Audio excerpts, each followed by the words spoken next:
Without truth, there can be no justice. Ladies and gentlemen of the jury, have you reached a verdict? We have, Your Honor.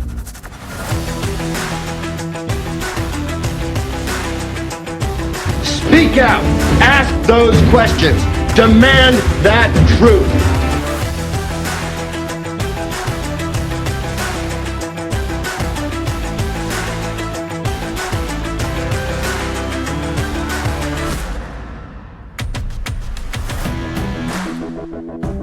Hi everyone, and welcome to episode 36 of Truth is Justice.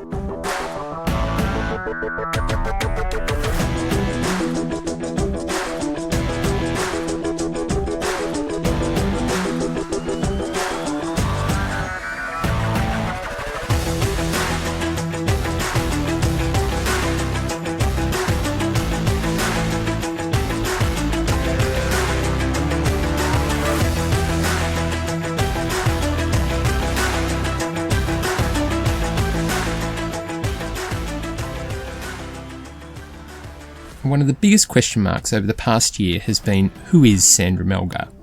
So aside from an in-person interview with KHOU and a couple of very short audio clips which have been played by Bob, the only genuine insight we have as to who Sandra is via the police interview that was conducted by Detectives Doucet and Carazol. Of course, we've heard from Sandra's friends and from Liz about how wonderful she is as a person and how her conviction was one big case of injustice. These friends and family have been very vocal on forums associated with Bob's show, as you would expect them to be, and a whole range of merchandise has been created with supportive and often hugely sarcastic quotes relating to material covered during season 6 of Bob's show. Whilst I think the ongoing digs against Mr. Carpenter, Ms. Rossi and Ms. Barnett are immature and provide an insight into the type of coverage that the friends and family of Sandra want associated with Sandra's case, I'm not criticising the commercialisation of Sandra's bid for freedom per se. Defence counsel is expensive, and Sandra is likely facing a very long road ahead to try and achieve the type of results that her supporters want.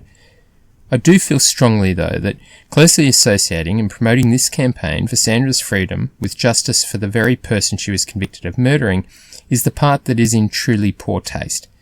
Now, that same argument, in my view, is a way for the acquittal movement to gain some legitimacy. That same approach is often used in the case of Hayman Lee's murder by supporters of Adnan Syed. Even hearing directly from Hayman Lee's family about how they feel justice has already been served doesn't stop that approach being used as a justification by those supporting Adnan.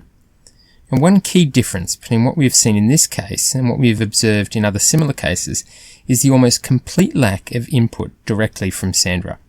Now think about it.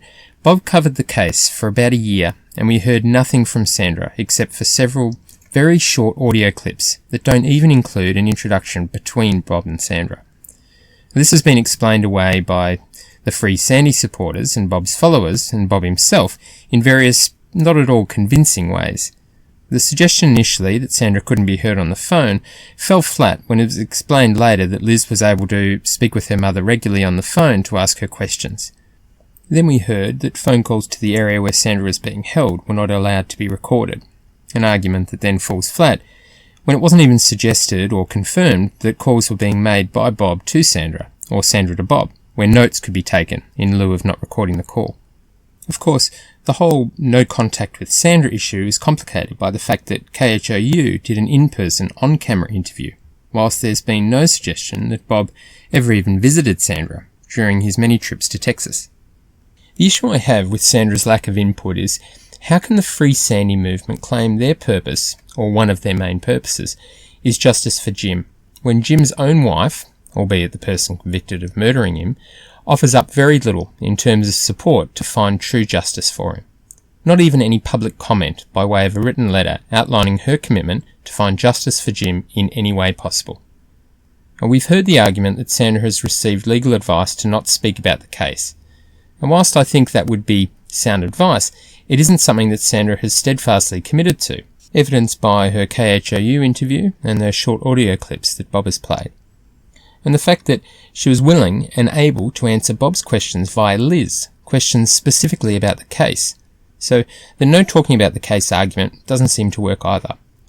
Believing this case has unanswered questions because of the efforts of the prosecutor, or the detectives, or the crime scene unit, or anyone else connected with the investigation or prosecution of the case, is wrong. That is not where the problem lies. The problem lies in the way this has been handled by Sandra, her family, her defence team, and those like Bob who have publicly supported a campaign for Sandra's acquittal. The way Bob tried to add legitimacy to Sandra's narrative and her statements as a person was to interview renowned forensic linguist James Fitzgerald, or Jim. Now, Jim's resume includes his work on the Unabomber case, which led to the capture of Ted Kaczynski. It's actually very interesting listening to Jim talk about his experience in that area and some of the methods and techniques used in that case. He's clearly highly skilled. But perhaps somewhat problematically for Bob, his skills in forensic linguistics, the area in which he is world renowned, was not particularly relevant to the Melgar case, and even less relevant to Sandra's police interview. As Jim himself noted, there's no question about the identity of the woman in the interview. We know it's Sandra. Jim does, however, note that he does have experience in statement analysis, and so he applied those skills to analysing Sandra's interview. And this week, we're going to go through many of the points raised by Jim in his interview with Bob. We're going to show why the way in which Bob approached this interview more or less determined the outcome of it, or at least the way Bob could sell it to his audience as being helpful for Sandra. But we will peel back a few layers of it to show that all isn't as Bob portrayed it. We are Truth is Justice, and we are setting the record straight.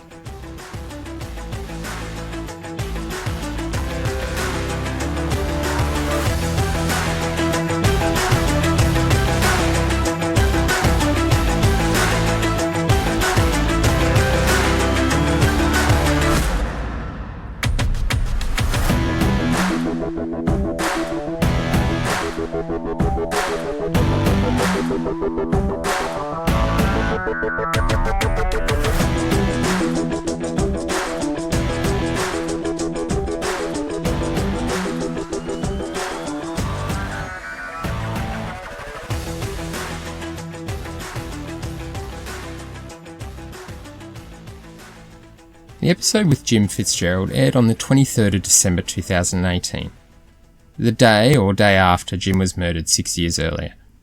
Now, Bob opens the episode with a few kind words for Jim and then proposes that his audience engage in a moment's silence to honour Jim's memory. I think we've demonstrated why, through our coverage of the case and in particular Bob's approach to it, why those were more hollow words than anything else. There is little of substance behind them and definitely no action to support the suggestion that Bob's coverage of the case was about justice for Jim. I received an interesting message during the week which I think sums up the nature of Bob's approach to the case. A listener who is a member of both groups, being our podcast and our Facebook page and Bob's podcast and his Facebook group, made the observation that at the end of most of Bob's shows, he tells his audience that the most important thing they can do is to be engaged in the investigation. This person, who was asked to remain anonymous because they're concerned, and rightly so, that their views will lead to their removal from the Facebook page associated with Bob's show, because those views would be considered dissenting or controversial. This person highlighted how that suggestion was somewhat curious, given that if people truly engage in the investigation, and find answers that don't line up with what has been theorised already, that avenue of engagement in the investigation is shut down more or less immediately. Now, it is a pretty accurate assessment, evidenced by how many of the issues we have raised here have been handled by Bob and his group. And, as I've highlighted before, that is where Jim was let down, and that is why a reference to his memory, I feel, is somewhat hollow. A true focus on the truth would have gone down whatever route the evidence took them. Instead, those uncomfortable roads were ignored and conversations shut down. This interview with Jim Fitzgerald is another perfect example of Bob being reluctant to get to the truth. You see, Bob notes at the beginning of the episode that the thinking behind involving Jim was, to use Bob's words, to put the microscope on Sandy. I think we've made it clear over the last 35 episodes that the intention by Bob was never to put the microscope on Sandy. It was to deflect attention away from her at every opportunity. And this interview with Jim is another example of the same. Bob confirms in the opening intro that he didn't provide Jim with any background details on the case, except, importantly, that Sandra had been diagnosed with lupus and epilepsy. He notes that Jim knew nothing about the case when Bob approached him, and that was exactly the way he wanted it. Bob states that he wanted Jim to perform one specific task, and one task only: analyse Sandra's police interview and tell Bob what he sees and hears. Bob further sets the scene by stating that Jim hasn't listened to his podcast, hasn't observed any of the TV coverage of the case, and hasn't seen any of the case documents. How Bob was able to spin that successfully to his audience as being a good foundation for the assessment of a police interview is beyond me, and I'll highlight various reasons why I feel that is the case. And Jim opens up the discussion by confirming exactly what his specialty is, and why it isn't relevant necessarily to analysing Sandra's police interview. I don't know whether Bob erred in selecting Jim to analyse the interview based on a misunderstanding of what forensic linguistics was, or whether he was simply after an individual with a well-known history to somehow bolster his support of Sandra. Either way, Jim makes the point right at the outset that he has received training in statement analysis, and that is the hat he is going to be wearing for the purposes of this analysis. One sentence made by Jim is crucial in understanding why his analysis was not allowed to be as effective as it could have been. Jim says, and to quote, "She was answering questions by the police, and it was my goal and my appraisal of what was being said there, during this discourse engagement between her and one or two officers at any given time, was what in fact was truthful, what not truthful, what was being omitted, what was being volunteered, and seeing what any of it made sense." As we progress through elements of his conversation with Bob, you will notice how not having access to the case material and not having a good, thorough understanding of the case prevented Jim from really putting his skills into practice. His ability to determine what was omitted by Sandra during her interview, for example, is something unable to be achieved without some knowledge of what was known to Sandra and therefore omitted and not truthfully answered. For example, the marijuana transaction and the post office visit. Both important elements that, unfortunately, Jim wasn't made aware of. But, in my view, that is exactly what Bob was relying on. Jim opens his analysis with an important, and in my view, entirely accurate assessment of Sandra's interview with Detectives Doucet and Carazal. And note, he refers to it as an interview. Interrogation and torture are not the main descriptors here by Jim. And he opens by praising Detectives Doucet and Carazal for the way they conducted the interview. He notes they didn't browbeat her, they didn't slam their fists, they didn't play good cop, bad cop. He notes they did the best job they could in undertaking the interview. And then comes the line from Jim that Bob hangs his hat on. And to quote from Jim, "I did not see any overt cases of lying." Now, whilst that makes a great little excerpt to play again and again if you're a believer in Sandra's innocence, it's important to understand the context and the disclaimers of sorts that follow. So to quote from a few lines later, "But as far as the interview itself, it seems that she had her story, and we can argue whether it is truthful or less than truthful in parts of it. She seemed to have the story down pretty well of what happened." So, far from a conclusive statement about the truthfulness of the interview. And we have an acknowledgement of sorts that at least parts of the interview are questionable. Of course, Bob doesn't drill down on that comment or seek to understand what parts of the interview that Jim felt were questionable.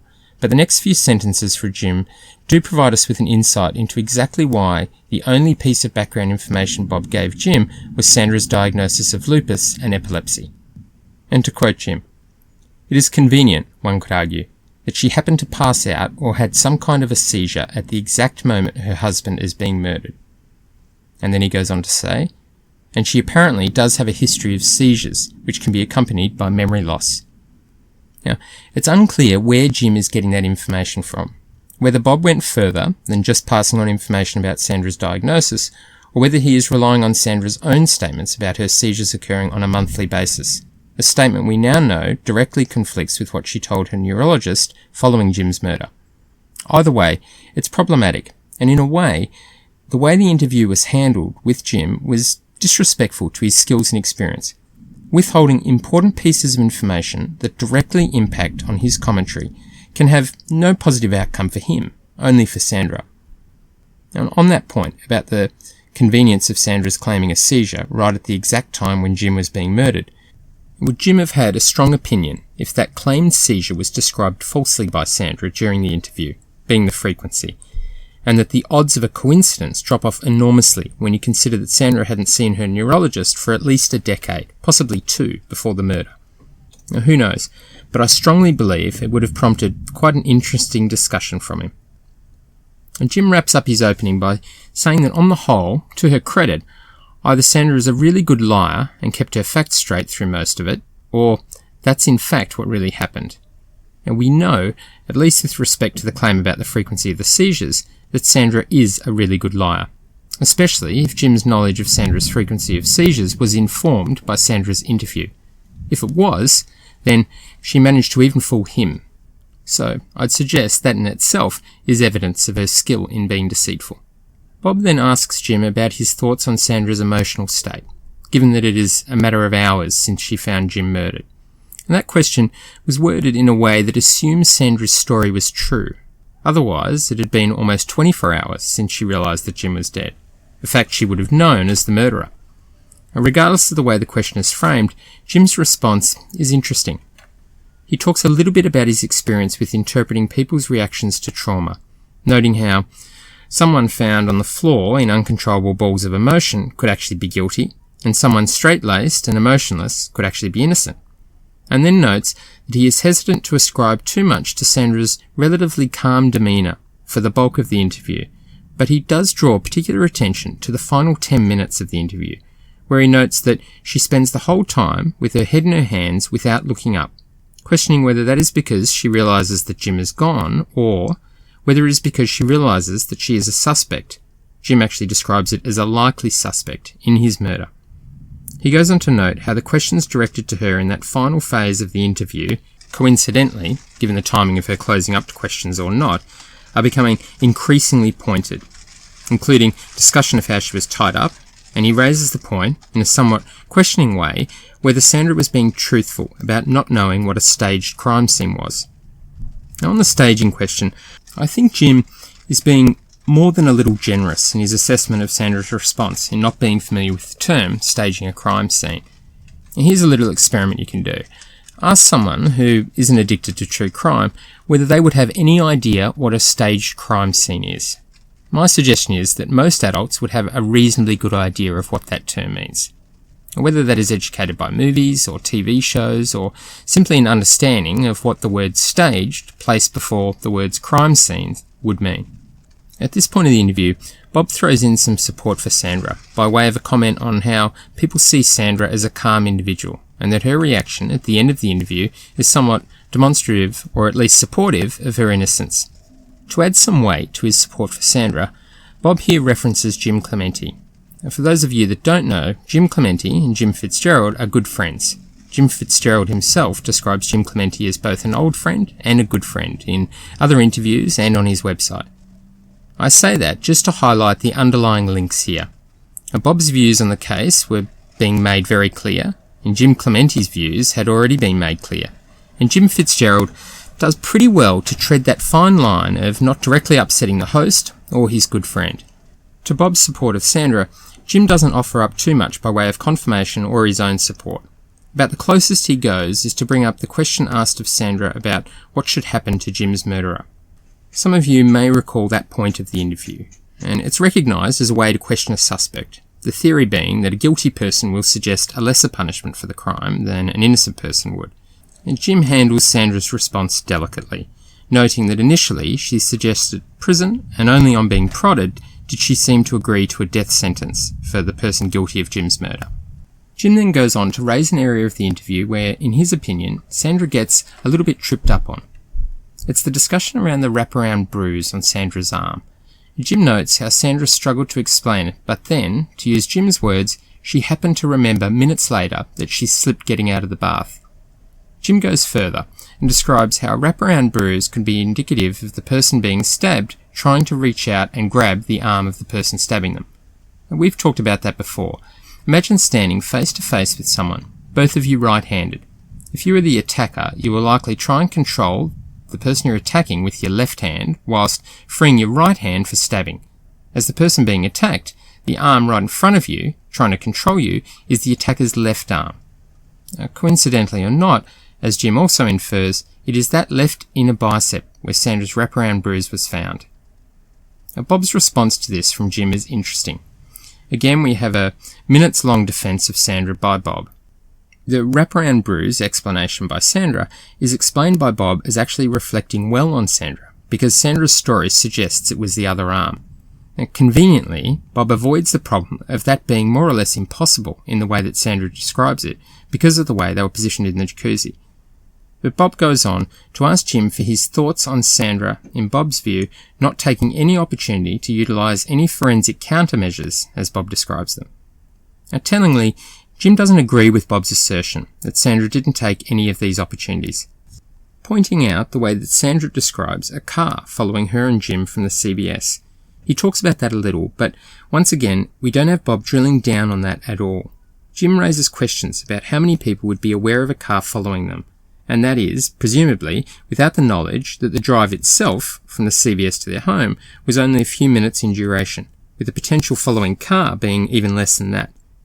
That information all would have helped get more insight from Jim, but that wasn't added because it undoubtedly wouldn't have helped Sandra. Jim wraps up his analysis with this, which I think says so much about what was lacking in the way that Bob chose to present this to him.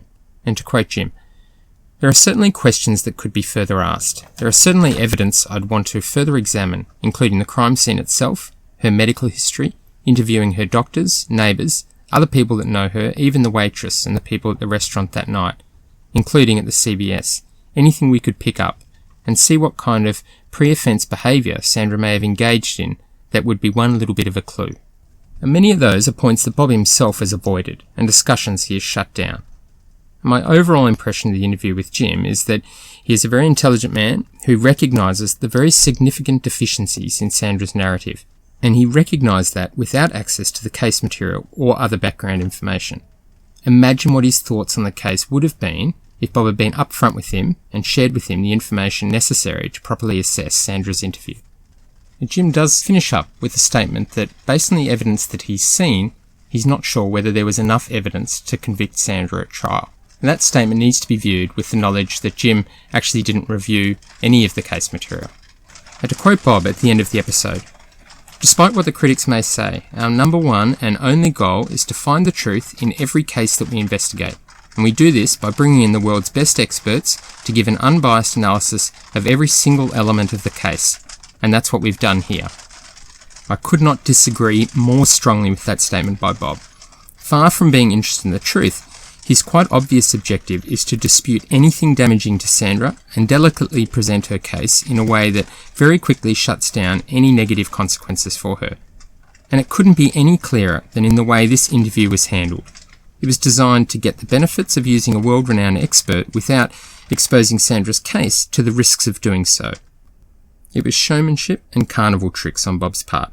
And once again, the goal of justice for Jim and the truth is not just far down the list of objectives, it isn't even on Bob's list. Thanks for listening to Truth is Justice, and we look forward to you joining us next week as we continue to set the record straight.